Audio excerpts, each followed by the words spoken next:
Hello, everyone. This is Tom Fox and Ronnie Feldman back for another episode of the award-winning Creativity and Compliance. Welcome back, Ronnie. Hello, good to be here, everybody. Ronnie, lay on me some spice for compliance. Some spice for some compliance. Okay, I had an epiphany the other day. It occurs to me that compliance programs have all the ingredients needed for a successful program, yet we know most of the things that we're doing don't work. Are we preventing problems? We see this, a lot of the same problems come up all over again. So we have all the ingredients. We have policies. They're all on everything, but again, people don't read them. You have training that you're doing, the e-learning. So you have all that e-learning in place. It shows that everybody took the thing and they passed the knowledge check. Maybe you're doing a monthly communication where you're talking about things in the news. This is great. The click-through rates aren't that great. Maybe you have an ethics and ambassadors program was a way to try and get compliance integrated into the flow of business. But yet those leaders aren't really doing a whole lot with it, or they're pushing things out with an eye roll. You have it. It's like all the ingredients for a great program that tastes terrible. It's a meal that has no flavor. It's prison food. It's a Yelp. What you're doing, compliance program gets a Yelp review. What's it gonna be? I know I'm being a little harsh, but this is how I think about it. And so the thought is that the thing that can bring your program and turn that from a bunch of ingredients that doesn't nourish anybody is it needs some spice, it needs some flavor, it needs some heat to cook that into a nutritious meal. And I think, and we can break this down, but doing things that are playful, positive, interesting, humorous. This is the spice. I feel like it's the missing ingredient in many programs. You've got everything in the pot and nobody's turned the heat on it to cook that thing and to make it something that people will want to eat and consume and feel good about afterwards. Not just them feel good about, but have your program feel good about it, because people will not be getting into trouble as much because they're actually digesting all these nutritious things. What do you think? I would say that's a little provocative, but there's lots of different forms of spices. I'm a pain guy. I don't think if you cry, it's not a good meal. Some people like a little taste of oregano, maybe a pinch of salt.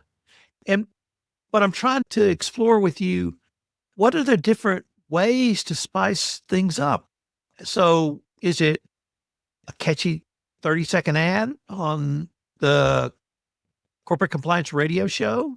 Is it the full Jeopardy compliance to the whole company? Is it all of the above, none of the above, some of the above? Well, you bring up a good point. Everybody has different tastes and different taste buds and different flavors. So there is no one size fits all.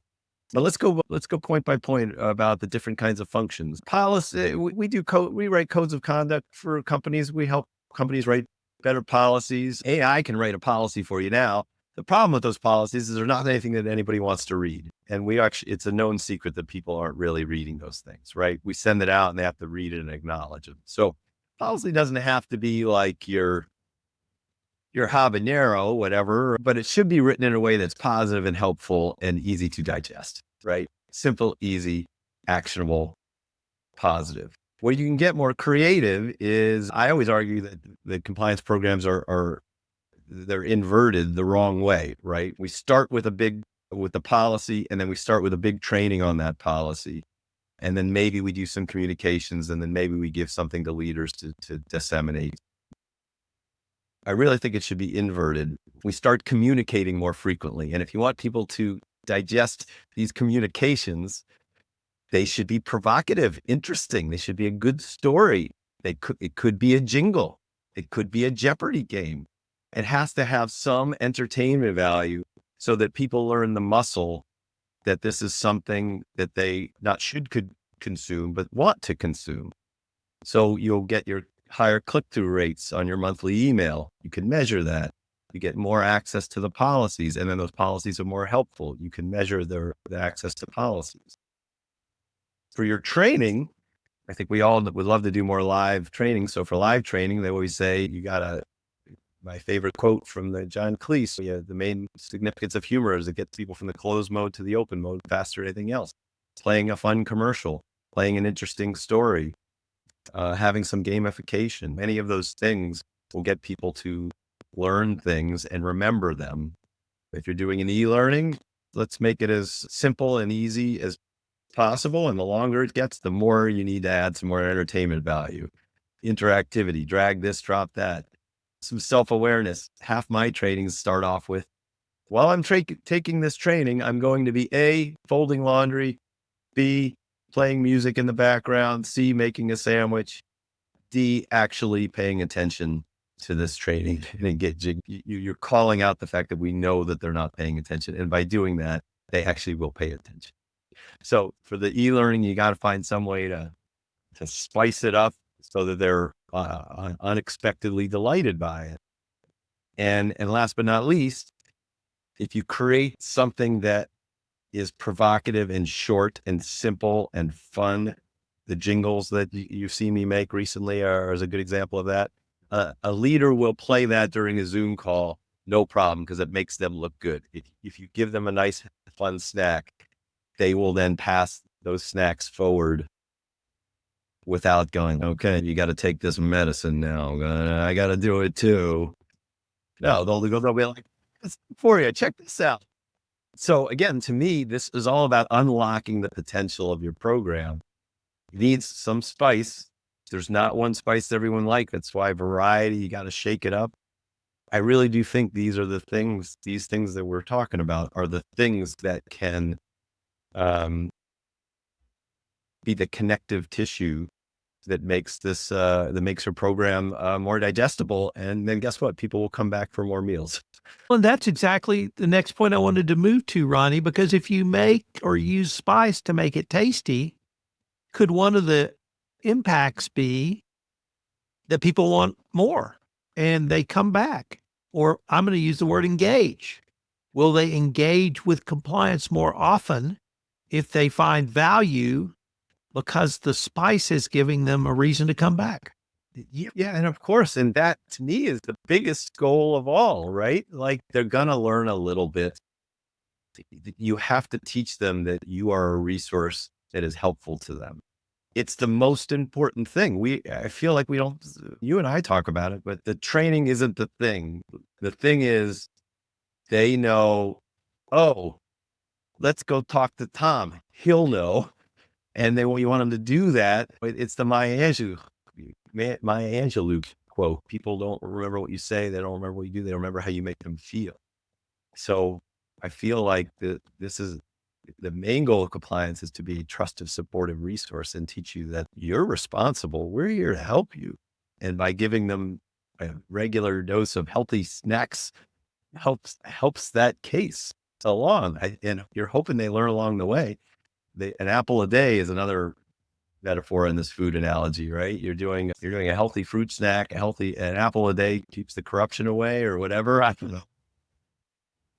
But you can't gorge a meal once a year. That's a great point. You're not a python that's going to swallow a whole warthog and not eat for a week. A year. You're not going to eat for a year. You have to have a regular dose of healthy snacks. And over time, people learn, oh, this is good for me and I feel better. And, oh, I'm going to go talk to that chef who keeps sending me these fun, interesting, nutritious meals. So what's the format of that message? Is it a 30 to 60-second video clip? Could it be a short infographic? Could it be, you've talked about, and I even mentioned perhaps jeopardy on compliance for an entire corporation, things in between? What are the different flavors of spice that L&E has? We have our own version of it. It can be a lot of those things. And obviously these are budget specific, right? So like the cheapest thing, we talked to the Agilent Technology folks last year. They came up with some fun games that didn't cost anything. They had Puppies for Privacy, I think was one of them. And they had an NCAA tournament thing with a different policy. And if someone holding a puppy and the policies, and then people voted on the cutest puppy in the policy. I don't know, but like they gamified it by literally just doing that. They were doing some really interesting things.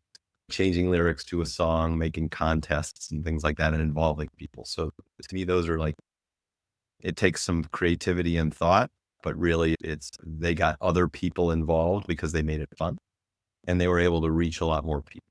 We tend to do things at L&E we have some short games that are all about speak up culture. So it's about learning about the speak up process by clicking this, dragging that, exploring this. We have some choose your adventure stuff, and it's a really serious subject, but we made it interesting to explore the subject by gamifying it. I love the jingles. We'll do a whole podcast on earworms and jingles, because the whole idea is that stuff sticks in your head and it takes 60 seconds. And if you have some information and that's helpful, there's storytelling. Our Tales from the Hotline series are case studies that we had comedians tell those stories. They're real stories. I mean, corruption, bribery, conflicts, fraud. These are interesting stories. We just tell it like an interesting story. And those are a little more thoughtful and kind of a 360-degree story about what happened, why it happened, what were the excuses, why it went wrong, and what were the results. Those are really interesting and meaty. And then obviously you have what we would call micro learning, which is like you have some of that stimulus followed by some knowledge check, or we always try and gamify something, like even if it's like a policy, 2 truths and a lie, you just got to put a spin on it. Anything to keep people engaged. But it doesn't always have to cost a lot of money. Even if we talked with podcast we did a couple weeks back with Tyson Avery over at Lucid Motors. He has a really popular red blog that he does, and he picks stuff out of the news. He picks stories from other companies that got into trouble. He picks stuff from his family and his kids. He finds a hook. One of his big messages is find a hook. And then he writes about it with the compliance message underneath that hook. So it doesn't have to cost a lot. But what it does need is some spice, or else it's just bland, a non-nutritious food. Ronnie, that seems like a great way for us to end this podcast. And I hope our listeners will think about this in a little bit different light. You want to tell everybody bye-bye? Bye-bye, everybody. Cook some good, nutritious meals. Snackable, trackable.